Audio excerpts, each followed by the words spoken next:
భక్తి ఎంతో చూస్తున్నావుగా. ఆకలితో చెయ్యే చాచి వస్తే తన చేతుల్లోని ఆహారం పంచే చేయి చూస్తున్నావుగా.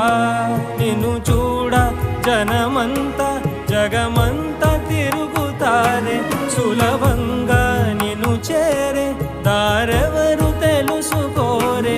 అలంకారం అసలు లేని, అహంకారం అన్నది లేని, ఏ కళ్ళ కపటం కానరాని మనసుల్లో నువ్వే కలిసా నిన్నే